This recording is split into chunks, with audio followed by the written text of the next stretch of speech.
Hello guys, welcome all of you. स्वागत है भी आप सभी का एक बार फिर से। तो अपना चैप्टर चल रहा था दोस्तों ह्यूमन डिजीज और हेल्थ के बारे में, मानव रोग और स्वास्थ्य के बारे में हम पढ़ रहे थे, जिसमें हमने इन्फेक्शियस डिजीज हम पढ़ रहे थे, संक्रामक रोग। और इसकी पिछली क्लास में हम संक्रामक रोग में, इन्फेक्शियस डिजीज में जो आपके वायरस की वजह से, वायरल इन्फेक्शन की वजह से होने वाली बीमारियां, डिजीज के बारे में हमने काफी डिटेल में पढ़ लिया। इस वीडियो में हम डिस्कस करेंगे सर आपकी बैक्टीरियल इन्फेक्शन, जो आपके जो बैक्टीरिया होते हैं, जीवाणु के संक्रमण से होने वाले जो आपके इन्फेक्शियस डिजीज या संक्रामक रोग, उस पर हम डिस्कस करेंगे। अब देखो, आपको पता है सर, बैक्टीरिया की वजह से जो बीमारियां होती हैं, इनकी हमने शॉर्ट ट्रिक्स भी हमने काफी पढ़ी थी। जैसे ये आपकी शॉर्ट ट्रिक्स है आपकी, पंडित जी का टीका नीला है सियाराम, जिसमें पंडित जी में पे का मतलब क्या हो गया सर, प्लेग हो गया। डी से डिप्थीरिया, तै से तपेदिक जिसको हम टीबी बोलते हैं, का से क्या होगी आपकी काली खांसी, है ना, जिसे हम पर्टोसिस डिजीज भी बोलते हैं। टी से हो गया आपका टेटनस और टाइफाइड, और इस का मतलब होता है कुष्ठ रोग, लेप्रोसी बोलते हैं। नी से हो गया आपका निमोनिया, है से हैजा कोलेरा, सी से सिफिलिस, और आ से अतिसार, डायरिया जिसको हम बोलते हैं ये। तो इसमें सबसे पहले हम पढ़ेंगे सर पेफ और प्लेग के बारे में, उसके बाद में डिप्थीरिया के बारे में पढ़ेंगे, फिर हम टीबी के बारे में पढ़ेंगे।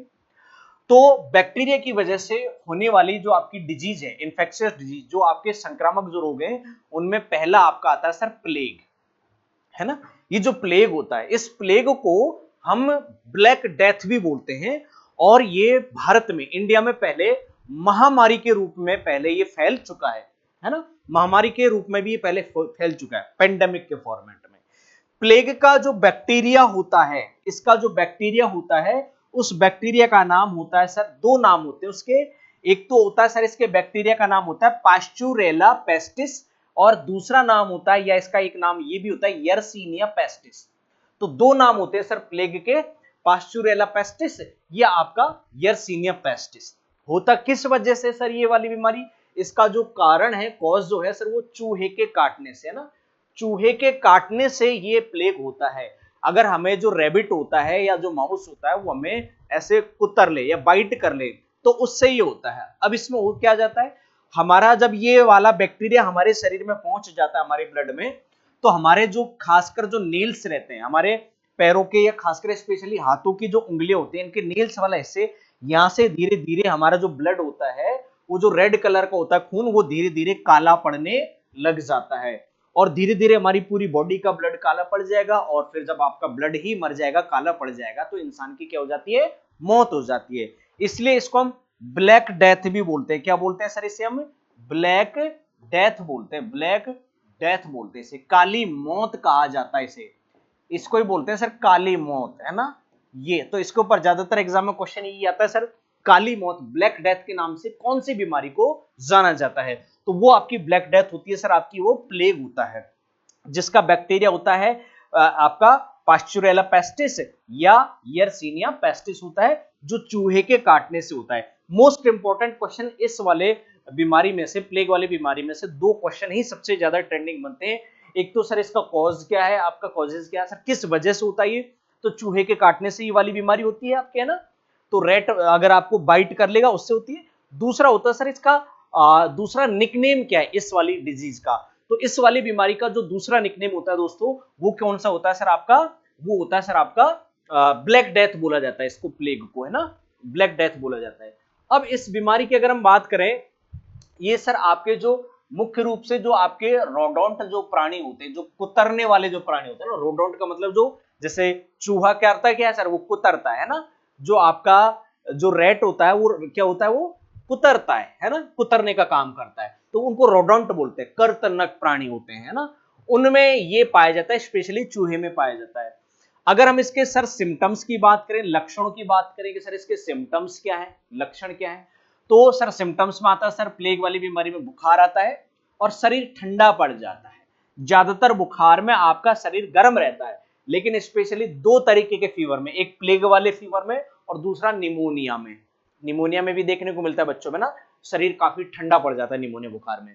तो सर इसमें प्लेग में बुखार आएगा, लेकिन बुखार में शरीर गर्म नहीं रहता है। ज्यादातर जो फीवर होता है उसमें शरीर आपका गर्म रहता है, लेकिन इसमें शरीर का, बॉडी का टेम्परेचर क्या हो जाता है, डाउन, जो नॉर्मल टेम्परेचर होता है। और सभी जानते हैं बॉडी का नॉर्मल टेम्परेचर 37 डिग्री सेल्सियस होता है, यह आपका होता है सर 98.6 डिग्री फ़ारेनहाइट, ये होता है 37 डिग्री सेल्सियस या 98.6 डिग्री फ़ारेनहाइट, ये होता है। तो बॉडी का टेम्परेचर इससे डाउन हो जाएगा, इससे कम हो जाएगा, ये होता है। दूसरा सर हमें थकान होगी, रेस्टलेस होगा, और रेस्टलेस वाली कंडीशन होगी, थकान होगी, और आपका जो ब्लड की होगी, ब्लड जो होगा वो आपके ब्लैक कलर के ब्लड में क्या हो जाएगा, ये कन्वर्ट हो जाएगा, रिफ्लेक्ट हो जाएगा, इससे इंसान की क्या हो जाती है, मौत हो जाती है। प्लेग सर पहले वर्ल्ड में पेंडेमिक महामारी के रूप में भी फैल चुका है, इसलिए इसे ब्लैक डेथ भी बोलते हैं, काली मौत बोलते हैं, या इसे पेस्ट के नाम से भी जाना जाता है। अक्सर हम घरों में करवाते हैं कि नहीं करवाते हैं, पेस्ट कंट्रोल, पेस्ट कंट्रोल करवाते हैं ना घरों में। सर घर में कीड़े मकोड़े, दीमक, कॉकरोच, चूहे, है ना, ये जो होते हैं वो हमें काट लेते हैं। कॉकरोच चूहे से हमारे लिए थोड़े से नुकसानदायक रहते हैं ना, वो काट लेते हैं। इवन आपको जो चूहे कॉकरोच दीमक होते हैं वो आपके फर्नीचर को भी खा जाते हैं ना, वो उसको दीमक लग जाती है उसमें, तो हम पेस्ट कंट्रोल करवाते हैं, तो वो यही होता है, पेस्ट कंट्रोल करवाना ना।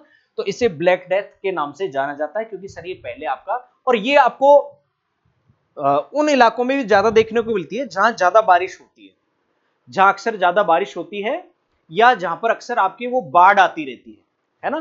तो होता क्या, बाढ़, जब बाढ़ आती है तो सर बाढ़ आती है तो क्या होता है, पानी पूरा भर जाता है। अब जो चूहों के जो बिल होते हैं, है ना, चूहों के जो बिल होते हैं उनमें जब पानी भर जाएगा तो चूहे जो होते हैं, और घरों में पानी भर जाता है, तो घरों में जो चूहे होते हैं हमारे, वो किसी कॉर्नर में, किसी भी कोने कोने में वो छिप करके बैठे रहते हैं। तो जैसे पानी भर जाएगा सर, वो तो पानी में तैरने लग जाएंगे, वो बाहर आएंगे, है ना, होता ना।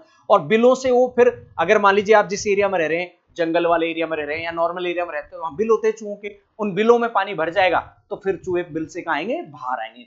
और जैसे वो पानी सूख जाएगा तो फिर वहां जब लोग रहते हैं, चूंकि उनके घर तो टूट चुके हैं, तो बाहर कैंप में रहते हैं, तो उनको चूहे जो होते हैं उनको तरते रहते हैं ना। तो इस वजह से उन इलाकों में प्लेग ज्यादा, बाढ़ वाले इलाकों में प्लेग वाली बीमारी फैलने के चांसेस ज्यादा होते हैं, क्योंकि घर सर टूट जाते हैं, घर भर जाते हैं, तो हमें कैंप में रहना पड़ता है, और बिलों में पानी भर जाता है तो चूहे भी बाहर जाते हैं, अनाज वगैरह उनको खाने के लिए रहता नहीं है, तो फिर वो जो चूहे होते हैं वो करते कि हम सोए हुए हैं, तो वो हमारे पैर के अंगूठे में या कहीं पर भी किसी हिस्से में उतर जाएंगे और हमें क्या हो जाता है, प्लेग हो जाता है। ठीक है, तो इसको हम ब्लैक डेथ भी बोलते हैं। नेक्स्ट आपकी बीमारी आती है सर डिफ्थीरिया, इंग्लिश में डिफ्थीरिया बोलते हैं, हिंदी में गलघोटू, गला घोटने वाली बीमारी, है ना, या इसे रोहिणी बोलते हैं, हिंदी में दो नाम है, गलघोटू, रोहिणी, इंग्लिश में इसको डिफ्थीरिया वाली बीमारी बोलते हैं, है ना। ये बीमारी, इसका बैक्टीरिया होता है सर कोरिनोबैक्टीरियम डिफ्थीरी, है ना, डिफ्थीरिया बोल लीजिए या डिफ्थीरी बोल लीजिए। तो सर डिफ्थीरिया का बैक्टीरिया के नाम में ही पता चल जाएगा आपको, डिफ्थीरी। ज्यादातर देखो जितनी भी बैक्टीरियल डिजीज है, जितनी भी जीवाणुओं की वजह से, बैक्टीरिया की वजह से होने वाली बीमारियां है ना, उनके बैक्टीरिया के नाम में उस बीमारी का नाम छिपा हुआ होता है ना। उस डिजीज के नाम में, उस डिजीज का जो नेम भी होगा, उसमें उसका जो बैक्टीरिया का जो नेम होगा, उस बैक्टीरिया के नेम में उस बीमारी का नाम छिपा होता है। तो आपके लिए आसान होता है, कई बार एग्जाम में आता है कि सर बताओ इस बीमारी का बैक्टीरिया क्या है, तो आप वो जो बीमारी का जो नाम देगा उसके नाम से मिलता जुलता कोई भी आप एक ऑप्शन में नाम देख लीजिएगा, आपको वहां पर उसका बैक्टीरिया पता चल जाएगा, तो आपको याद भी करने की जरूरत नहीं पड़ेगी। जैसे यहां डिफ्थीरिया ही ले लो, तो इसमें है सर कोरिनी बैक्टीरियम डिफ्थीरिया, तो आगे ना डिफ्थीरिया, इसके बैक्टीरिया के नाम में डिफ्थीरिया जुड़ा हुआ है। ठीक है, इसमें सर सिम्टम्स की हम बात करें, क्या होता है सर, हल्का बुखार आता है, ज्वर आता है, हल्का हल्का माइल्ड फीवर होता है, ज्यादा तेज, और गला खट्टा हो जाता है, सॉर थ्रोट होता है, इवन गले में घाव बन जाते हैं, इसको थ्रोट इन्फेक्शन भी बोलते हैं, गले का संक्रमण, गले का इन्फेक्शन भी हो जाता है ये इस डिफ्थीरिया वाली बीमारी में। ये इसके लक्षण होते हैं। कारण क्या होता है इसका, कारण कई होते हैं, लेकिन इसमें से एक कारण ये भी होता है, जैसे अक्सर आप ज्यादा गर्मियों में ज्यादा ठंडा पानी पीते ना, तो ज्यादा ठंडा पानी पीते हैं, या आप ज्यादा गर्म चाय पीते हैं गर्मियों में, तो अक्सर ये आपको गर्मियों में ज्यादा देखने को मिलेगा, ये डिफ्थीरिया या जो थ्रोट इन्फेक्शन वाली बीमारी है, क्योंकि गर्मियों में हम ठंडा पानी पीते हैं, तो ठंडा गर्म पीने से जो ज्यादा, या आप ज्यादा ही चिल्ड वाटर पी रहे, तो आपके गले में सूजन आ जाती है, फिर धीरे धीरे घाव बन जाता है और गला खट्टा हो जाता है, और आपको सांस लेने में तकलीफ होती है, दिक्कत होती है। और अगर आप कोई पानी पीते हैं या खाना खाते हैं, तो उसको जब आप निगलते हैं तो उस दौरान आपको पेन होता है, वो चुभता है, वो खाने के जो टुकड़े होते हैं गले में, तो बहुत दर्द होता है। इवन आपको अपनी लार को निगलने में भी दर्द होता है, पानी को निगलने में दर्द होता है, खाने को निगलने में दर्द होता है ना। तो ये ज्यादा चिल्ड वाटर पीने से ऐसा होता है, या आप ज्यादा गर्म चीजें पी रहे हो ना, उसकी वजह से भी एक कारण ये भी है। बाकी तो ये होता भी, बच्चों में भी होता है, बच्चे तो चिल्ड वाटर पीते ही नहीं है, और बच्चों में इसका वो जो होता है वो वैक्सीन भी लगाते हैं, डीपीटी वाली vaccine, DPT triple antigen vaccine जो होता है ना, ये जो होता है। तो लेकिन जो यूथ होते हैं ना, उनमें एक कारण ये होता है मेन जो होता है, इसलिए आप ज्यादा ठंडा पानी नहीं पीना चाहिए, वो नुकसान करता है, गले को नुकसान करेगा, बॉडी का टेम्परेचर भी सडनली डाउन होगा तो फिर वो भी नुकसान करता है। ठीक है, ये जो होता है, इसमें सर प्रभावित जो अंग होता है वो हमारा रेस्पिरेटरी सिस्टम होता है, श्वसन तंत्र होता है, डिफ्थीरिया, क्योंकि सीधी सी बात है ये आपका श्वसन तंत्र से संबंधित रोग है। ठीक है, तो सांस लेने में भी तकलीफ होगी, है ना, सूजन आ जाएगी। तो इस रोग में जो गले में जो झिल्ली बन जाती है, इसमें आपका जो थ्रोट होता है उसके अंदर एक मेम्ब्रेन बन जाती है, और सांस लेने में अवरोध हो जाता है, और कोई भी खाना अगर आप निगलते हैं तो उसमें भी दिक्कत आती है। तो इस बीमारी का जो बैक्टीरिया होता है वो रोगी के थूकने से, अगर वो बंदा थूकेगा उससे ना, है ना, या खकारेगा, है ना, खकारता है, इस वजह से वो शरीर से बाहर निकल जाता है और ये दूसरे लोगों में भी फैल जाता है। तो इसका फैलने का कारण हो गया एयर के माध्यम से, वायु के माध्यम से भी ये फैलता है। ये देखो आपका डिफ्थीरिया है ना, तो ये डिफ्थीरिया, ये देखो आप गले में, यहाँ ये आपके जीभ के पिछले वाले हिस्से में यहाँ पर देखो ये घाव सा बन गया, पस पड़ गया ना, ये मवाद सी पड़ गई है, ये जो मवाद सी पड़ गई ना आपके यहाँ पर, ये जो होते हैं दोनों तरफ, इधर भी, यहाँ आपका जीभ ये काफी जमी रहते हैं, सफेद सफेद सी हो जाती है, ये आपकी ज्यादा सीरियस कंडीशन है, ये आपकी अर्लियर स्टेज है, और ये आपकी ज्यादा सीरियस कंडीशन है। तो ऐसी कंडीशन में क्या होता है, ये डिफ्थीरिया के सिम्टम्स होते हैं, इसको थ्रोट इन्फेक्शन भी बोलते हैं, गले का इन्फेक्शन भी बोलते हैं। ठीक है, ये जो होता है, इसमें हल्का हल्का बुखार आता है आपको, है ना, दर्द तो होगा ही होगा गले में, क्योंकि सर यहाँ पर घाव बन गया ना, तो कोई भी चीज आप निगलोगे या सांस लोगे आप, है ना, तो झिल्ली बन गई ना, मेम्ब्रेन मर गई, तो वो उसको आपकी जो ट्रैकिया होती है ना, श्वास ले ली, उसमें थोड़ा सा वो अवरोध पैदा कर देती है, उसको बंद कर देती है, सांस लेने में दिक्कत होगी, और आप जो भी खाओगे पियोगे उसको निगलने में दिक्कत होती है, और हल्का हल्का बुखार आता रहता है आपको, माइल्ड फीवर आता है, तेज नहीं आता। ठीक है, डिफ्थीरिया बहुत इंपॉर्टेंट लाइन है भैया, ये आपके बहुत ट्रेंडिंग क्वेश्चन बनता है। डिफ्थीरिया की प्रिवेंशन के लिए, डिफ्थीरिया की रोकथाम के लिए एक वैक्सीन लगाते हैं, एक टीका लगाते हैं, उस टीके का नाम होता है डीपीटी, है ना, डीपीटी, इसे डीपीटी ट्रिपल एंटीजन वैक्सीन बोला जाता है। तो आपको डीपीटी की फुल फॉर्म पता होनी चाहिए, क्योंकि फुल फॉर्म के ऊपर भी एग्जाम में क्वेश्चन आता है ना। फुल फॉर्म जो होता है डीपीटी में, डी का तो मतलब होता है सर डिफ्थीरिया हो ही गया, पी का मतलब होता है सर पर्टुसिस, क्या होता है, पर्टुसिस, है ना, पर्टुसिस पता है कौन सी बीमारी को बोलते हैं, काली खांसी को, काली खांसी वाली जो बीमारी होती है उसे पर्टुसिस रोग बोला जाता है। और टी फॉर होता है सर आपका टिटनस, क्या होता है, टिटनस, टी फॉर टिटनस, है ना, ये जो होता है। तो तीन बीमारी में काम आता है सर ये, डिफ्थीरिया, पर्टुसिस, काली खांसी और टिटनेस में, इसलिए इसको बोलते हैं सर डीपीटी का triple antigen vaccine. Triple antigen, triple antigen का मतलब तीन बीमारियों में जो एक साथ काम करेगा ये, तो ये वाला वैक्सीन लगाया जाता है। अब ये वैक्सीन कब लगाई जाती है, कैसे लगाई जाती है ना, किस किस एज में इसकी फर्स्ट डोज कब दी जाती है, सेकंड डोज कब दी जाती है, वो हम इस चैप्टर के लास्ट में एक पूरा पढ़ेंगे सर, हम वैक्सीनेशन, टीकाकरण, उसके बारे में हम पढ़ेंगे, वहां पूरा हम प्रेग्नेंट लेडी और बच्चे का पूरा वैक्सीन चार्ट हम समझेंगे, कौन सा वैक्सीन कब किस एज में और किस हिस्से पर और कितनी क्वांटिटी में लगाया जाता है। ठीक है सर, डीपीटी का जो वैक्सीन है, डीपीटी का जो टीका है, वो भारत सरकार द्वारा जो जारी आपके जो एसेंशियल जो वैक्सीनेशन है, जो अनिवार्य टीकाकरण की जो लिस्ट है, उसमें इसको शामिल किया गया है। मतलब ये तो लगाने ही लगाने बच्चों के लिए, हर बच्चों के लिए कंपलसरी है। बाकी कुछ ऐसे वैक्सीन भी होते हैं कि वो उनकी मर्जी पर डिपेंड करता है कि वो लगवाएं या नहीं लगवाएं, है ना। यह जो वैक्सीन होती है वो आपके 6 महीने से कम उम्र के बच्चों को ये लगाया जाता है, 6 मंथ से कम एज के बच्चों को लगाया जाता है। और ये जो वैक्सीन होती है वो बच्चों को 3 जानलेवा बीमारियों से, कौन कौन सी बीमारी से, डिफ्थीरिया से, पर्टुसिस से जिसको हम काली खांसी बोलते हैं, और टेटनिस से, ये आपको बचाने का काम करती है ना, ये आपको प्रिवेंट करती है। ठीक, इसके बाद में आता है सर आपका टीबी, टीबी बोलते हैं इसे इंग्लिश में, पूरा नाम इसका ट्यूबरक्लोसिस होता है। हिंदी में इसके 3-4 नाम है, क्षय रोग, काक रोग, तपेदिक रोग, और एक नाम और होता है यक्ष्मा रोग, है ना, यक्ष्मा रोग। ये इसके 4 नाम होते हैं, क्षय रोग बोल लीजिए, काक रोग बोल लीजिए, तपेदिक रोग बोल लीजिए, यक्ष्मा रोग। काक क्यों, काक का मतलब होता है सर आपका जो क्रो होता है ना, क्रो, कौआ, है ना, कोआ, उसके जैसी आवाज हो जाती है इंसान की। जिसको टीबी हो जाती है, वो जब टीबी का बंदा जब खांसता है तो ऐसे लगता है जैसे कौवा बोल रहा हो, कौवा खांस रहा हो ना, तो वो जो कौवा खांस रहा होता है उसके जैसी कंडीशन हो जाती है। इसलिए इसको काक रोग भी बोलते हैं हिंदी में। काक का जो मतलब होता है वो होता है कोवा। संस्कृत में इसको काक बोलते हैं, हिंदी में इसको कोवा बोलते हैं। इंग्लिश में एक ही नाम है सर इसका, टीबी, ट्यूबरक्लोसिस डिजीज। अब जैसा कि मैंने बताया था कि हर बीमारी के नाम जो है उसके बैक्टीरिया में उस बीमारी का नाम छिपा है। जैसे पिछला अभी हमने देखा डिप्थीरिया में कोरिनोबैक्टीरियम डिप्थीरी था। यहां पर आपका टीबी का जो बैक्टीरिया उसका नाम होता है सर माइकोबैक्टीरियम ट्यूबरक्लोसिस। कईयों के उसमें मिसप्रिंट होता है या गलत होता है, वो माइक्रोबैक्टीरियम बोल देते हैं ना, माइक्रोबैक्टीरियम। माइक्रो नहीं है वो, माइको है ना। वो माइक्रोबैक्टीरियम लेप्रोसी आएगा, वो कुष्ठ रोग वाला आएगा। यहां माइको बोलोगे आप, है ना। माइकोबैक्टीरियम ट्यूबरक्लोसिस बहुत इंपॉर्टेंट है सर।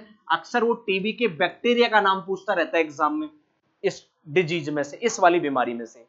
तो दोस्तों आपको पता होना चाहिए कि टीबी जो होती है वो टीबी का बैक्टीरिया का नाम होता है सर आपका माइकोबैक्टीरियम ट्यूबरक्लोसिस। कारण क्या है सर इस बीमारी के होने का?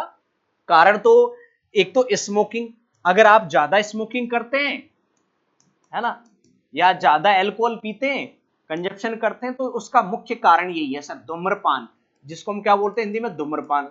तो सर धूम्रपान के कारण भी आपका टीबी होता है।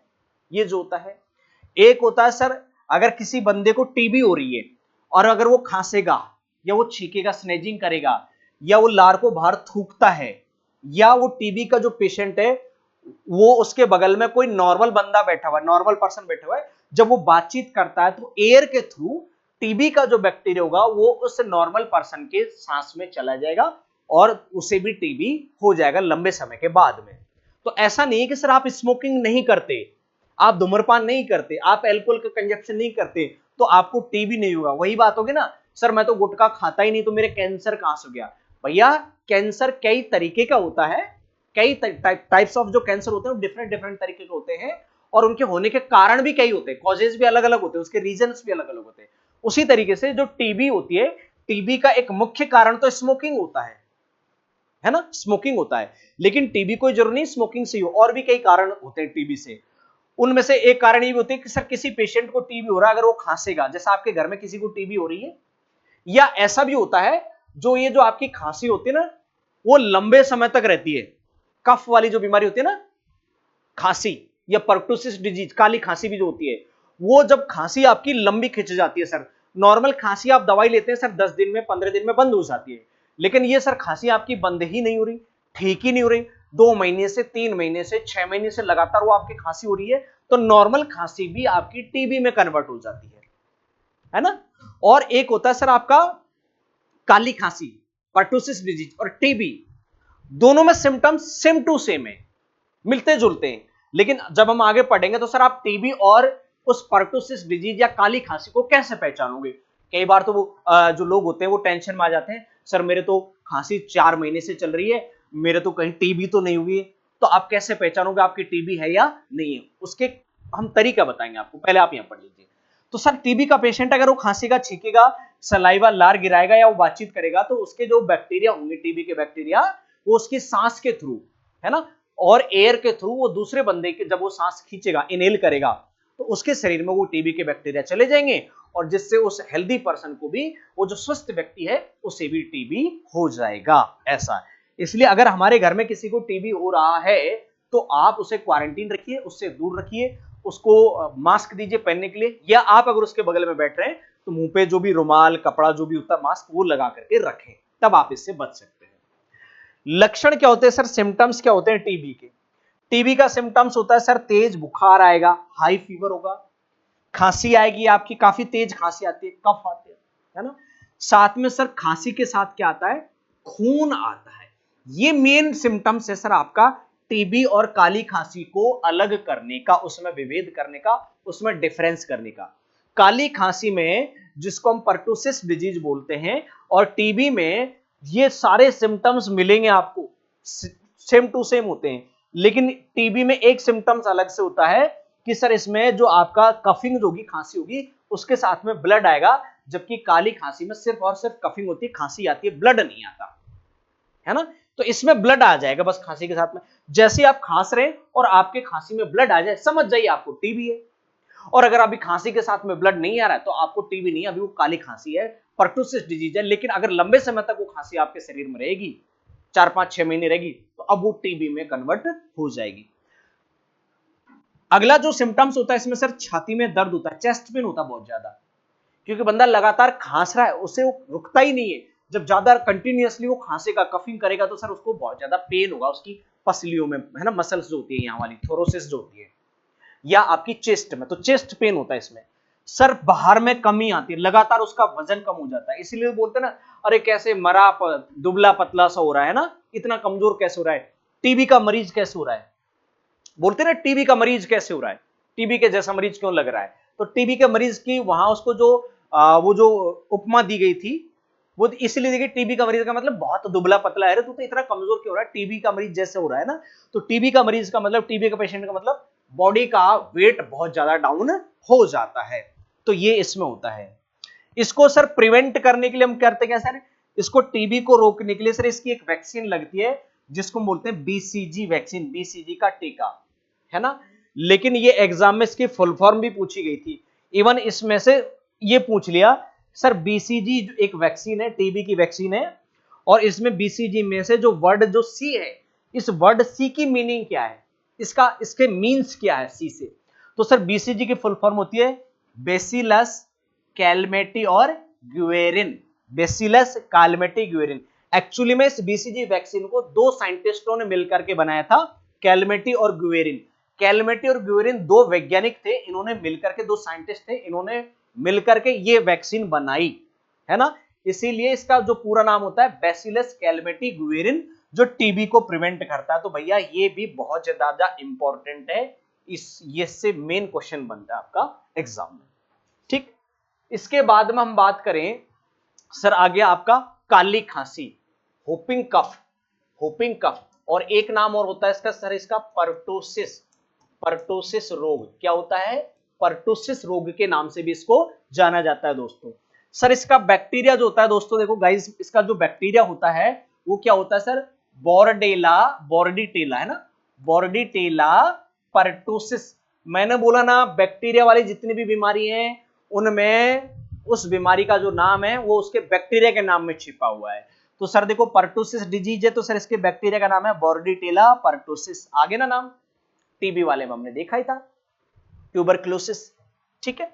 सर सिम्टम्स क्या है, बिल्कुल सर टीबी वाले सिम्टम्स हैं, हाई फीवर आएगा, टीबी में भी आ रहा था सर, तेज खांसी होती है, टीबी में भी आपकी तेज खांसी हो रही थी।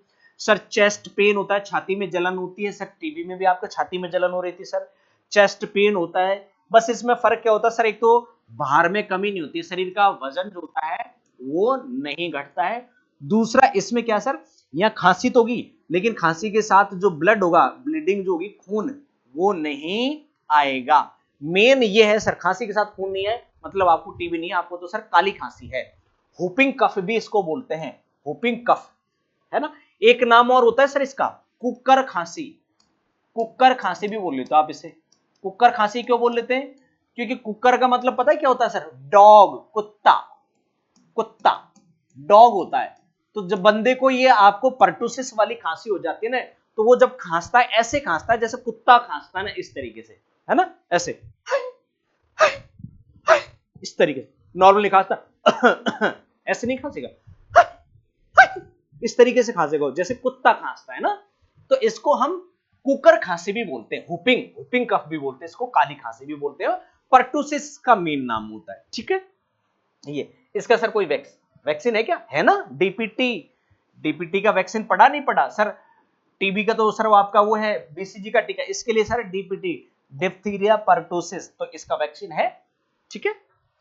प्रभावित अंग क्या होगा सर इस वाली बीमारी में, सर टीबी में और इसमें दोनों में फेफड़े होंगे, आपके लंग्स प्रभावित होंगे, फेफड़े कमजोर हो जाते हैं टीबी वाली बीमारी में या काली खांसी में, सांस लेने में तकलीफ होती है, ठीक है। तो श्वसन तंत्र भी प्रभावित हो गया, आसानी से सांस नहीं ली जाएगी, बहुत दिक्कत होगी, है ना। ये जो नेक्स्ट आपका जो होता है बैक्टीरिया वाली बीमारी, वो होता है सर आपका टेटनस, है ना, टाइफाइड, इनके बारे में आप पढ़ोगे, निमोनिया, हैजा, अतिसार, इनके बारे में हम पढ़ेंगे।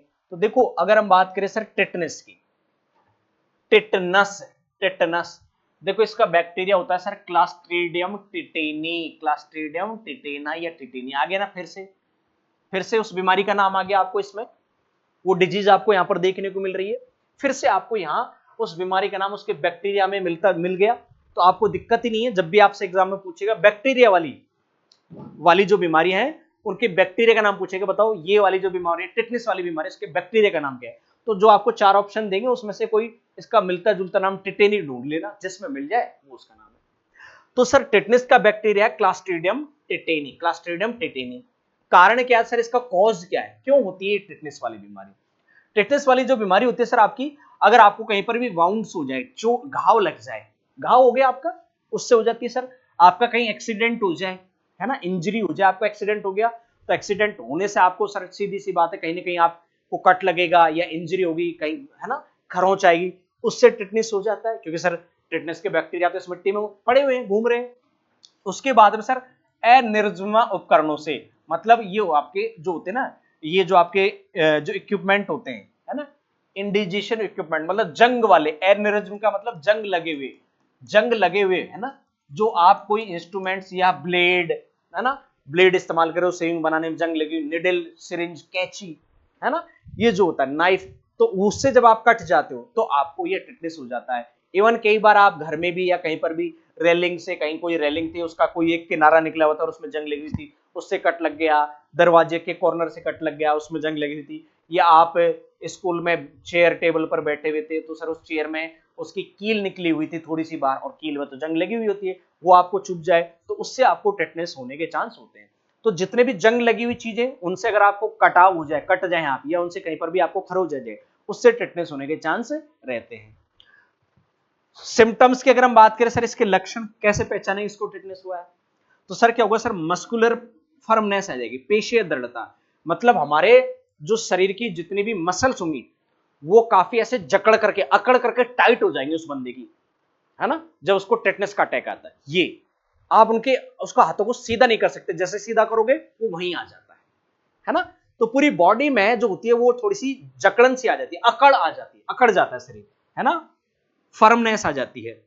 जबड़ा बंद बहुत अच्छी है, इसको जबड़ा बंद, है ना, इसको लॉक जा वाली डिजीज भी बोलते हैं सर, जबड़ा बंद, आपके जो जबड़े ना, आपका ऊपरी जबड़ा नहीं चला, अपर जा लोअर जा, ये बंद हो जाते हैं, खुलते ही नहीं है, फिर आपने देखा उस बंदे के मुंह में चाबी डाल करके उसका जबड़ा खोलते हैं, ये जो होता है। शरीर खिंच जाता है, मतलब बॉडी काफी पुल्ड हो जाती है, ऐसे ऐसे एकदम खिंची हुई सी, तनी हुई सी, टाइट होती है, अकड़ी हुई बॉडी हो जाती है, तो ये आपके इसके अंदर होते हैं टेटनेस में। तो करेंगे क्या सर इसको, वैसे तो इसका टेटनेस का जो होता है वो वैक्सीन लगाया जाता है, और सबसे पहले प्रेग्नेंट लेडी को लगाया जाता है, बच्चे से पहले प्रेग्नेंट लेडी को वैक्सीन लगाएंगे, और जो बच्चा पैदा होता है उसमें भी वैक्सीन लगाते हैं। इसका एक सर वैक्सीन होता है, उस वैक्सीन का, और एक इसका इंजेक्शन भी होता है। तो अगर आपको सर वैक्सीन लगवानी है तो वो तो पहले लगती है, बचपन में ही लगती है ना, वैक्सीन जो होती है इसकी टेटनेस की, अभी हमने देखा ना डीपीटी वाली वैक्सीन लगती है, डीपीटी टेटनेस के लिए ये वैक्सीन लगती है। लेकिन आपको क्या है, जैसे मान लीजिए एक्सीडेंट हो गया, आपका इंजरी हो गई, कहीं पर भी बड़ा घाव कट लग गया, तो आपको चोट लगने के 24 घंटे के भीतर भीतर आपको एक एटीएस का इंजेक्शन लगवा लेना चाहिए, एटीएस का इंजेक्शन। अब ये एटीएस एंटी टेररिस्ट स्क्वाड नहीं है, ये एटीएस होता है, इसको बोलते हैं टिटनस एंटीटॉक्सिन या एंटी टेटनस सीरम बोला जाता है इसे, एंटी टेटनस सीरम बोल लीजिए या टेटनस एंटीटॉक्सिन बोल लीजिए, एंटीटॉक्सिन, टेटनस एंटीटॉक्सिन होता है। ये एटीएस का इंजेक्शन आपको चोट लगने के 24 घंटे के भीतर भीतर लगवाना पड़ता है ना, तो इससे आप टेटनस से बच सकते हैं। बाकी तो इसका वैक्सीन है जो बचपन में लगा देते हैं, तो वैक्सीन भी याद रखिएगा, इसकी वैक्सीन का नाम क्या है सर, डीपीटी, टेटनस का जो वैक्सीन है वो क्या आपका डीपीटी है, ठीक है। सर प्रभावित अंग क्या होगा इसमें सर, आपका नर्वस सिस्टम होता है, क्योंकि सर हमारा शरीर अकड़ जाता है, पूरा जकड़ जाता है, जबड़ा बंद हो जाता है, तो पूरा हमारा जो ब्रेन होता है, सेंट्रल नर्वस सिस्टम, इससे कंट्रोल खत्म हो जाता है, तभी तो ऐसा देखने को मिलता है। इसलिए सर इसको में प्रभावित अंग नर्वस सिस्टम होता है, इसके ऊपर क्वेश्चन फिर भी कम आता है, इसके ऊपर काफी इंपॉर्टेंट क्वेश्चन आता है सर, टेटनस वाली जो बीमारी होती है उसका दूसरा नाम होता है सर लॉक जा डिजीज, जबड़ा बंद रोग, लॉक जा डिजीज, हिंदी में इसको बोलते हैं सर जबड़ा बंद रोग, जबड़ा बंद रोग। तो जबड़ा बंद रोग, लॉक जट डिजीज का मतलब है सर आपके दोनों जबड़े जो हैं वो क्या हो जाते हैं, इसमें बंद हो जाते हैं, क्लोज हो जाते हैं, वो खुलते नहीं। ठीक, इसके बाद में आता है सर आपका टाइफाइड। नेक्स्ट वाली जो बैक्टीरिया वाली बीमारी वो है आपकी टाइफाइड।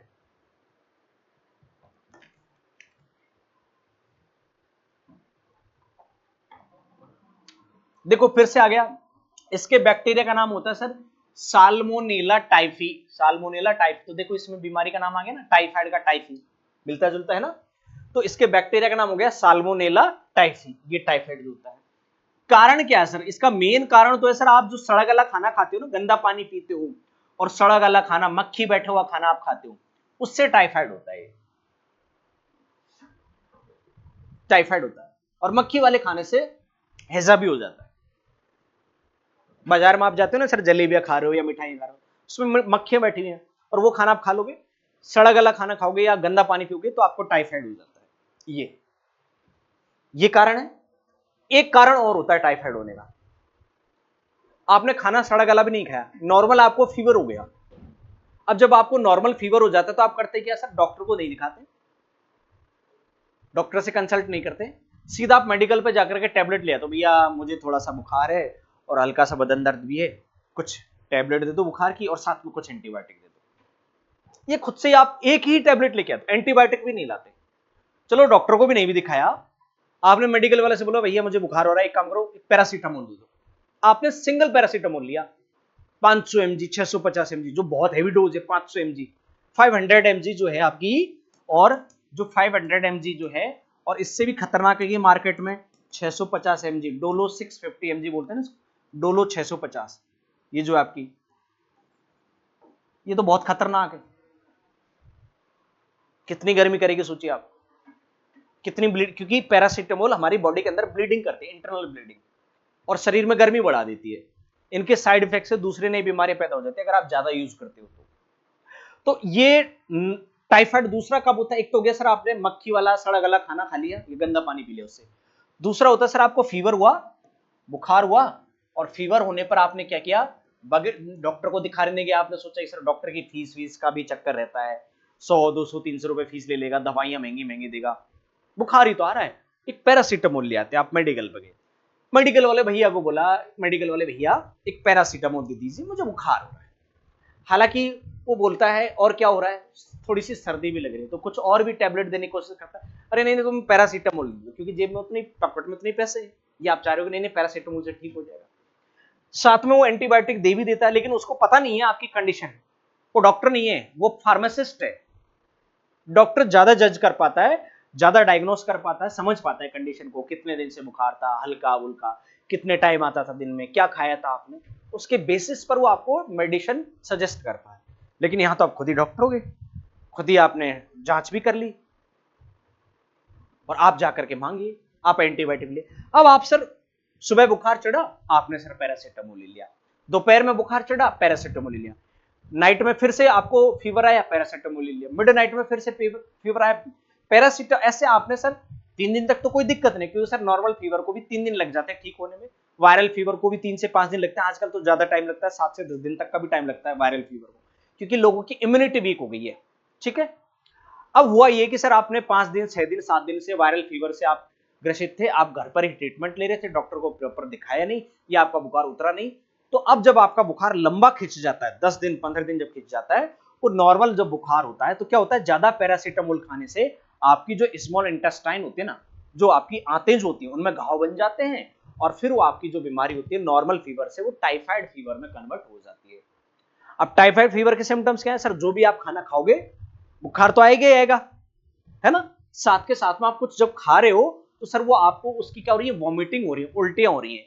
नॉर्मल फीवर में और टाइफाइड फीवर में ये एक डिफरेंस है, ये एक एक्स्ट्रा सिम्टम्स है, टाइफाइड फीवर का एक एक्स्ट्रा लक्षण है कि सर टाइफाइड फीवर में वॉमिटिंग होती है, उल्टियां होती हैं ज्यादातर, क्यों, हमारी जो इंटेस्टाइन, हमारी जो आंत है वो तो सूज गई है, स्वेलिंग आ गई, उसमें घाव हो गए, तो जब आप खाना खाओगे डाइजेस्ट होने के लिए उनके पास में जाएगा, तो बोलेगा भाई साहब आज तो हम खुद ही बीमार पड़े, हम खाना नहीं डाइजेस्ट नहीं कर सकते, तुम वापस चले जाओ, वो बोलता है नहीं नहीं मैं वापस कैसे जाऊं, मुझे तो वहां से स्टोमक ने भेज दिया, अब मैं नहीं जा सकता वापस, तो जो स्मॉल इंटेस्टाइन होती है उसको वापस बाहर फेंक देती है और हमें वॉमिटिंग हो जाती है उसकी, इस वजह से सर। तो नॉर्मल फीवर भी आपकी टाइफाइड फीवर में कन्वर्ट हो सकता है। सिम्टम्स की अगर हम बात करें इसकी सर, तो बहुत तेज बुखार आता है, हाई फीवर होता है सर, आंतरिक दीवार में फोड़े हो जाते हैं। मैंने बताया ना आपकी जो इंटेस्टाइन होती है उनमें क्या हो जाएंगे, बॉइल्स हो जाएंगे। जो इंटेस्टाइनियल वॉल्स होती है, आपकी आंतों की जो दीवारें होती हैं उनमें क्या हो जाएंगे, बॉइल्स हो जाएंगे, फोड़े फोड़े फुंसी, फोड़े फुंसी हो गए, फुंसियां हो गई। तब इसका मतलब क्या हो गया सर, उसमें घाव हो गए। अब आंत में घाव हो गए तो सर आपको पता है सर, इंटेस्टाइन में सबसे ज्यादा डाइजेस्ट होता है हमारा खाना, सबसे ज्यादा पाचन वही होता है। और जितने भी आपके उस भोजन के जितने भी घटक थे, फूड के जितने भी आपके न्यूट्रिएंट्स थे, सभी का डाइजेशन वहां जाकर के होता है। तो मेन डाइजेशन करने वाला तो आपकी आंत है, इंटेस्टाइन है। वही में अगर फोड़े फुंसी हो गए, सूजन हो गई, तो सर वो तो डाइजेशन करेगा नहीं, तो फिर क्या होगी, वॉमिटिंग होगी। ठीक है, ये जो होता है सर।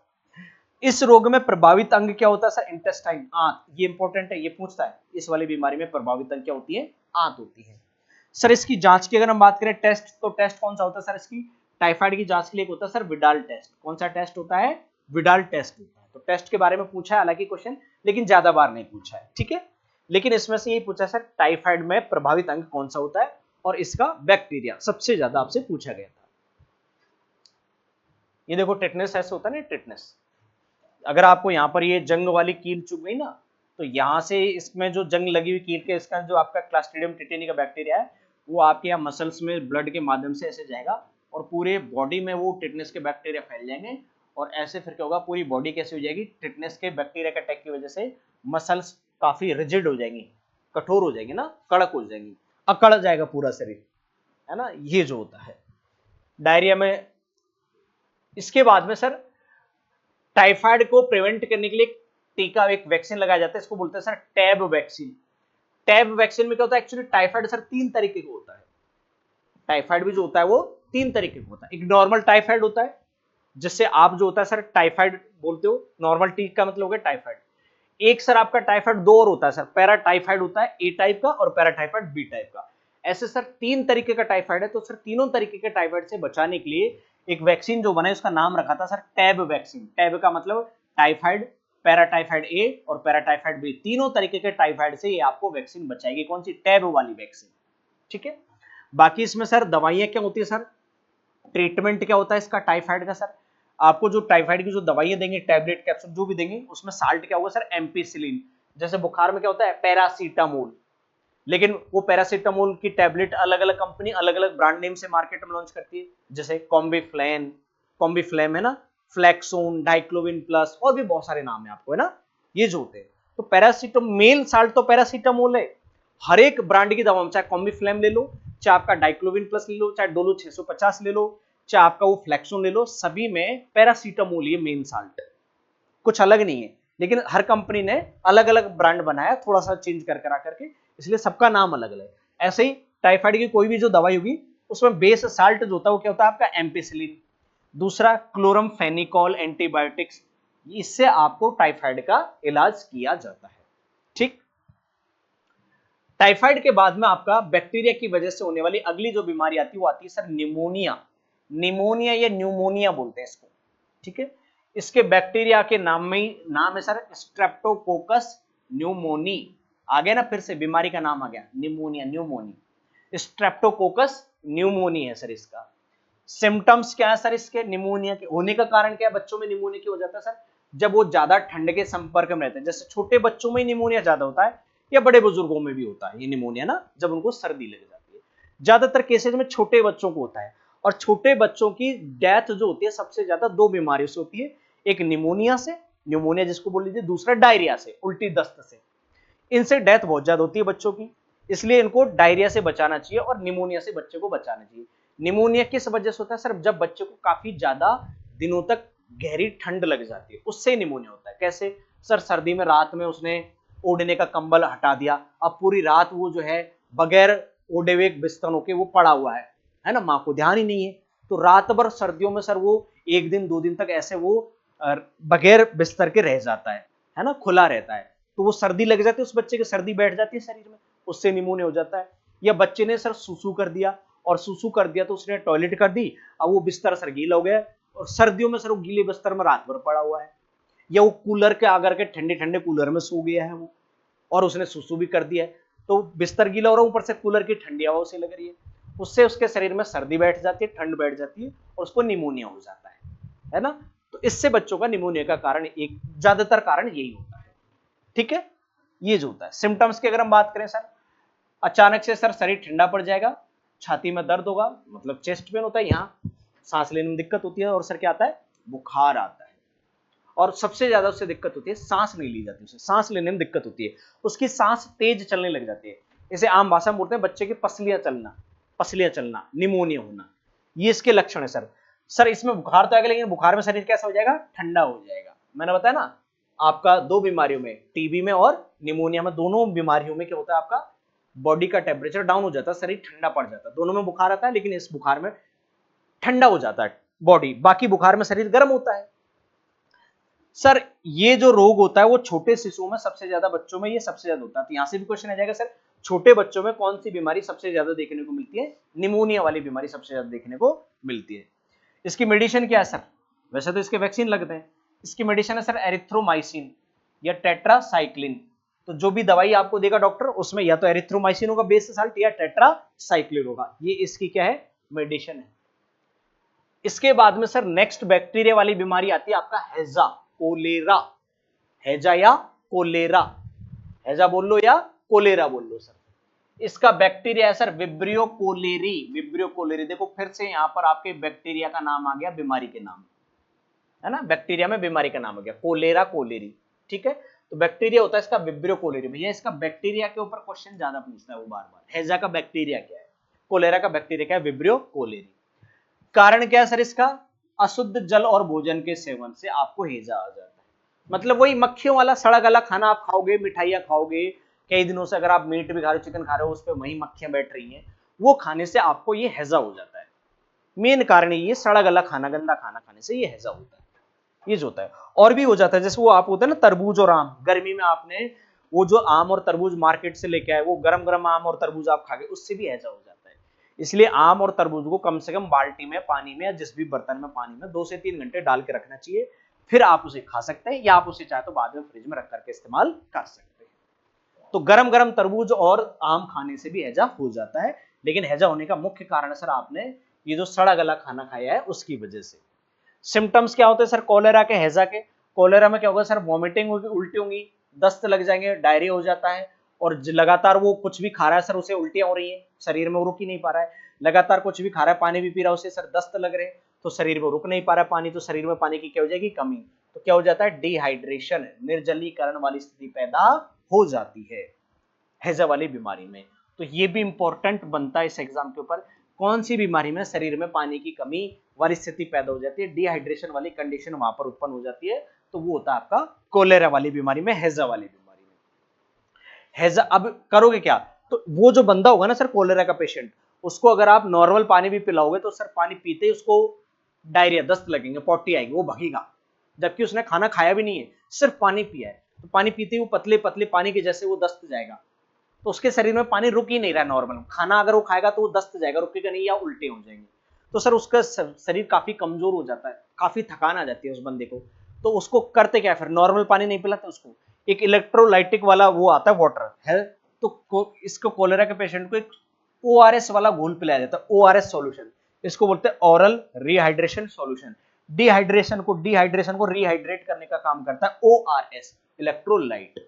तो WHO को रिकमेंड करता है। इवन जो छोटे बच्चे होते हैं ना, छोटे बच्चे, तो आपको पता है सर छोटे बच्चों के दस्त लग जाते हैं ना, डायरिया, तो जब छोटे बच्चों को दस्त लग जाते हैं तो WHO की गाइडलाइन है, WHO की गाइडलाइन के हिसाब से लगभग आपका 1.5 साल तक का जो बच्चा होगा उसको अगर दस्त लग रहे हैं तो उसे डॉक्टर कोई भी टैबलेट या सिरप दवाई नहीं देगा, नहीं सजेस्ट करेगा। ये गवर्नमेंट का प्रोटोकॉल है, ट्रीटमेंट का मेडिकल प्रोटोकॉल है, और WHO की भी ये गाइडलाइन है कि सर 1.5 साल तक के बच्चों को आप अगर उसे दस्त भी लग रहे हैं, नॉर्मल भी लग रहे हैं, या जब ज्यादा लग जाएगी, नहीं दिन में सर 7-8 बार से ज्यादा बार हो जा रहा है, 8 से 10 बार जा रहा है, तब तो सीरियस कंडीशन है, तब डॉक्टर उसे दवाई लिखेगा उसे बचाने के लिए। लेकिन 3-4 बार, मैक्सिमम 5 बार तक भी जा रहा है, तो डॉक्टर उसे, गवर्नमेंट डॉक्टर उसे कोई सिरप या टैबलेट प्रेस्क्राइब नहीं करेगा, उसे सजेस्ट नहीं करेगा। हालांकि प्राइवेट हॉस्पिटल वाले, प्राइवेट डॉक्टर तो कर देते हैं क्योंकि उनको पैसा बनाना है और माँ बाप को तुरंत बच्चे के दस्त रोकने, तो वो गवर्नमेंट डॉक्टर यही सजेस्ट करेगा, भाई साहब इसकी कोई दवाई नहीं है, गवर्नमेंट का रूल्स है 1.5 साल तक के बच्चों को वो ओआरएस ही बोलते हैं, भैया ये ओआरएस का पाउच ले जाओ, ये गोल गोल के दिन में जब भी पानी पिए बच्चा मांगे यही पिलाओ, और कोई तरीका नहीं है। हाँ, हालांकि थोड़ा सा वो सर केले वेले खिला सकते हो जो दस्त को रोकने का काम करता है। बाकी ORS पिलाओ, नारियल पानी पिलाओ, और कोई इसका ऑप्शन नहीं है। बाकी कुछ खिलाओगे दूसरी चीज, और दूसरी चीज पिलाओगे तो उसको वापस से उल्टी दस्त होंगे। इसलिए उसको पेशेंट को ORS का घोल दिया जाता है ना। ये जो होता है आपके टाइफाइड में, हैजा में, देखो ऐसे हाल हो जाता है, बार बार दस्त जाएगा बेचारा। इसके बाद में एक बीमारी और होती है सर आपकी सिफिलिस। सिफिलिस वाली बीमारी जो होती है, इसका सर बैक्टीरिया जो होता है सर ट्रिपनोसोमा पैलिडियम, है ना, ट्रेपोनेमा पैलिडियम, ट्रेपोनेमा पैलिडियम होता है इस बीमारी का बैक्टीरिया। इसको सर एसटीडी डिजीज भी बोलते हैं। इंपॉर्टेंट है सर, यहीं से क्वेश्चन बनता है, इसमें बैक्टीरिया से क्वेश्चन बनता ही नहीं है सर। इस बीमारी को हम एसटीडी डिजीज भी बोलते हैं, है ना। एसटीडी की फुल फॉर्म क्या होती है? एस का मतलब होता है सर सेक्सुअली ट्रांसमिटेड डिजीज, मतलब जब अगर आप अनप्रोटेक्टेड, है ना, सेक्सुअल रिलेशन, असुरक्षित यौन संबंध बनाते हैं तो ये आपके एक पार्टनर से दूसरे पार्टनर में ये वाली बीमारी पहुंच जाती है ना। ये कौन सी वाली? सिफिलिस वाली। अब सिफिलिस क्या होता है? जो आपके जो जनन अंग होते हैं, जो आपके जो रिप्रोडक्शन ऑर्गन्स होते हैं, उनके बगल में काफी तेज खुजली होने लग जाती है, जननांगों में खुजली होना, ये इसके क्या है? सिम्टम्स हैं, ठीक है। तो ये एसटीडी डिजीज हो गई, सेक्सुअली ट्रांसमिटेड डिजीज होगी, यौन संसर्ग रोग भी इसे कहा जाता है, लैंगिक यौन। जब आपने किसी दूसरे बंदे के साथ में फिजिकल रिलेशन बनाए, उससे ये बीमारी आपको आने के चांस रहते हैं, अपने पार्टनर, अपनी वाइफ से भी। इसलिए या तो प्रोटेक्टेड रिलेशन बनाए, या आप देख लीजिए उसे पहले से कोई एसटीडी डिजीज नहीं है। ये सिम्टम्स सर जननांगों में दर्द रहित छाले, मतलब फुंसियां हो जाती हैं जननांगों में, उनमें सूजन हो जाती है, और चेहरे पर झुर्रियां पड़ जाती हैं, और हमारे बाल झड़ने लग जाते हैं। वो इस बीमारी के क्या है? ये सिम्टम्स हैं, ठीक है, एसटीडी डिजीज के, सिफिलिस के, सिफिलिस वाली बीमारी के। तो ये स्टेज 1 है, स्टेज 2 है, स्टेज 3 है, बहुत सारे स्टेज में ये पहुंच जाता है। प्रिवेंशन कैसे करोगे सर? इसको साफ सफाई का ध्यान रखो, और इसके जांच करवा लीजिए ना, टेस्ट करवा लीजिए, ठीक। अपने बर्तन अलग से इस्तेमाल करो।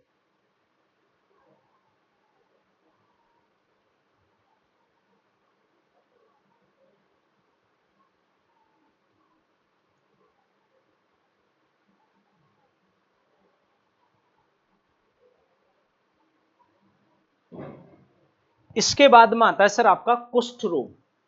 कुष्ठ रोग, कॉड रोग, हैंसेन डिजीज या कॉड रोग बोलते हैं इसको, है ना। इंग्लिश में से लेप्रोसी डिजीज बोलते हैं। क्या बोलते हैं? लेप्रोसी। लेप्रोसी बैक्टीरिया हो गया सर इसका माइकोबैक्टीरियम लेप्री। माइकोबैक्टीरियम लेप्री, देखो आ गया ना, फिर से बीमारी का नाम आ गया। सिम्टम्स की बात करें सर इसकी, है ना, सर सिम्टम्स होते हैं सर, इस पर हमारी जो स्किन होती है उस पर धब्बे हो जाते हैं, सफेद सफेद धब्बे हो जाते हैं, अंग्रेजों जैसे, फॉरेनर जैसे धब्बे हो जाते हैं इसमें, कॉड में। अंतः फोड़ हो जाते हैं, हमारी जो स्किन होती है ना, उस स्किन के अंदर फोड़े हो जाते हैं, स्किन के अंदर घाव हो जाता है, अंतः फोड़े हो जाते हैं इसमें। अंगुलियों के आकार में बदलाव हो जाता है, हमारी जो फिंगर्स होती है, उनकी जो साइज होती है वो प्रॉपर नहीं रहती, छोटी बड़ी हो जाती है, सभी 10 के 10 उंगलियों की साइज। जैसा आपकी दोनों हाथों की 2 उंगलियों की साइज काफी सिमिलर रहती है, लेकिन इसमें सिमिलर नहीं रहती, छोटी बड़ी हो जाती है। जैसे मान लीजिए सर आपकी ये वाली जो मिडिल फिंगर के जस्ट बगल में ये वाली जो फिंगर आपकी ये छोटी है ना, तो ऐसा होता है कि ये इनकी सबकी साइज गड़बड़ हो जाती है इस लेप्रोसी वाली डिजीज में, कॉड रोग में, ठीक है सर। सर इसके उपचार के लिए हम एमडीटी का मतलब होता है सर मल्टी ड्रग ट्रीटमेंट, दवाओं का प्रयोग करते हैं, ठीक है। और टीबी के लिए डॉट्स का प्रयोग करते हैं, इसके लिए एमडीटी ट्रीटमेंट का प्रयोग किया जाता है। एमडीटी का मतलब होता है मल्टी ड्रग ट्रीटमेंट, मतलब इसमें एक साथ बहुत सारी दवाइयां उसे दी जाती है, खिलाई जाती है, तब जाकर के इसको वो इससे छुटकारा मिलता है सर। इसे हैंसेन डिजीज भी बोलते हैं, हैंसेन डिजीज भी बोलते हैं इसे। इसकी सर मेडिसिन क्या है सर? इसकी पेनिसिलिन, है ना, पेनिसिलिन है, टेट्रासाइक्लिन, तो पेनिसिलिन काम में आती है इसमें। इसके बाद हम नेक्स्ट बैक्टीरिया की वजह से होने वाली बीमारी है सर ट्रैकोमा। कौन सी बीमारी है सर? ट्रैकोमा। ट्रैकोमा का सर जो बैक्टीरिया होता है वो होता है सर आपका बैक्टीरियम क्लेमाइडिया ट्रैकोमेटिस, ये ट्रैकोमा होता है सर। इसके सिम्टम्स बात करें सर, आंख में सूजन आ जाएगी, स्वेलिंग इन द आई, ऐसी रहता है ना आपकी आंख, अक्सर इसे हम आई फ्लू भी बोल देते हैं, आई फ्लू, है ना, आई फ्लू बोल देते हैं। आंख में सूजन आ जाएगी, ऐसे स्वेलिंग आ जाएगी, तो ये आपकी ट्रैकोमा वाली डिजीज होती है, ठीक है। प्रभावित अंग क्या होता है सर इसमें? रेटिना, हमारी आंख में एक लेंस होता है और लेंस के पीछे एक हिस्सा होता है रेटिना, जिसे हम हिंदी में क्या बोलते हैं, दृष्टि पटल। क्या बोलते हैं, दृष्टि पटल। और किसी भी चीज जो हमें दिखाई देती है वो उसकी इमेज यहीं पर बनती है हमारे रेटिना पर। ये तो इस वाली में से सर ट्रैकोमा वाली बीमारी से में से सबसे ज्यादा जो ट्रेंडिंग इंपॉर्टेंट क्वेश्चन आता है कि सर ट्रैकोमा वाली बीमारी में जो प्रभावित अंग होता है, अफेक्टेड ऑर्गन से लिम्स जो होता है वो कौन सा होता है, तो वो होता है रेटिना। फैलने का माध्यम एक एयर टू एयर, इसलिए बोलते हैं सर किसी की आंख आ रही है, आई फ्लू आ रही है, तो भैया मेरी आंखों की तरफ मत देखने, तो तेरी भी आंख आ जाएगी, तुझे भी आई फ्लू हो जाएगा। तो वो एयर के माध्यम से उसका बैक्टीरिया पहुंच गया सामने वाले की आंख में, तो इसको बोलते हैं सर हम ट्रैकोमा वाली बीमारी बोलते हैं। नेक्स्ट आता है सर आपका मेनिंजिस, मेनिंजाइटिस, मस्तिष्क आवरण शोध। इसका सर बैक्टीरिया होता है निस्सेरिया मेनिंजाइटिडिस। ठीक है, सिम्टम्स क्या होते हैं इसमें सर, अचानक से तेज बुखार आ जाएगा, सिर में दर्द होता है, बेचैनी होती है, उल्टियां होती है और जलन होने लगती है। ये इसके सिम्टम्स हो गए, ये इसके क्या हो गए, लक्षण हो गए, है ना। इस रोग के लक्षण सर 2 से 10 दिन में दिखाई देते हैं। जब ये बीमारी हो जाती है तो सर मिनिमम 2 दिन का टाइम लगता है, मैक्सिमम 10 दिन के भीतर भीतर इसके लक्षण दिखने शुरू हो जाते हैं, है ना। और ये वाली जो बीमारी होती है वो रोगी के संपर्क में फैलने से होता है। तो मेनिंजाइटिस, एक मेनिंजिस एक हमारी ब्रेन के अंदर एक आपकी सेफ्टी मेम्ब्रेन है, मेनिंजिस या मेनिंजाइटिस, अगर उसमें स्वेलिंग आ जाती है ना तो सिर्फ हमें ये वाली बीमारी हो जाती है, मेनिंजाइटिस या जापानी इंसेफ्लाइटिस, तो आपने पढ़ा ही था, चमकी बुखार, ये बीमारी हो जाती है। सर इसमें क्या होता है, हमारा जो ब्रेन होता है उसका जो बैक्टीरिया होगा, ब्रेन और स्पाइनल कॉर्ड, मेरुरज्जु और मेरुद्रव, स्पाइनल फ्लूइड को इन्फेक्ट कर देता है, जिससे हमें बहुत तेज सिर दर्द होता है ना, और बेचैनी रहती है, बहुत तेज बुखार आने लग जाता है। नेक्स्ट आता है सर आपका गोनेरिया, सुजाक, है ना। इसका बैक्टीरिया होता है निस्सेरियाई गोनेरिया, है ना। इसका बैक्टीरिया कौन सा होगा सर आपका, निस्सेरियाई गोनेरिया। सिम्टम्स होते हैं सर इस बैक्टीरिया की वजह से हमारे जो जनन अंग होते हैं उन पर काफी खुजली हो जाती है, और 3 से 9 दिन के बाद में जो यूरिथ्रा होता है, मूत्र मार्ग, उसमें पीले रंग का, पीले कलर का, येलो कलर का आपका यूरिन का सीक्रेशन होने लगता है। सर आपके जननांगों में सर यूरिनेशन करने के बाद में जलन होने लगती है, और जो फीमेल्स होती हैं उनमें कुछ दिनों के बाद में यूरेथ्रिटिस नाम की एक कंडीशन पैदा हो जाती है, जिससे उनका क्या होता है सर, जो मंथली जो पीरियड्स जो आते हैं वो क्या हो जाता है, इससे प्रभावित हो जाता है ना। ये आपकी जननांग संबंधी बीमारी है आपकी, है ना। जो आपके जो जेनिटल जो रिप्रोडक्शन ऑर्गन होते हैं, नर, है ना, मेल फीमेल के जो जननांग होते हैं उनसे रिलेटेड ये बीमारी आपको देखने को मिलती है। यह बीमारी जो होती है वो रोगी व्यक्ति के साथ संभोग करने से, इंटरकोर्स करने से ये बीमारी होती है। अगर किसी को पहले से गोनीरिया हो रहा है और अगर आप उसके साथ में इंटरकोर्स करते हैं विदाउट प्रोटेक्शन, तो आपको भी ये बीमारी होने के चांस रहते हैं। क्लियर है भैया। तो ये थे गाइज आज की इस क्लास में हमने पढ़ा बैक्टीरिया की वजह से होने वाली बीमारियों के बारे में, हमने काफी डिटेल में पढ़ा। उम्मीद आपको ये समझ में आया होगा। नेक्स्ट क्लास में हम डिस्कस करेंगे सर प्रोटोजोआ और फंगस की वजह से होने वाली बीमारियों के बारे में। आज की क्लास में बस इतना ही, मिलते हैं आपसे नेक्स्ट क्लास में, तब तक के लिए नमस्कार, जय हिंद।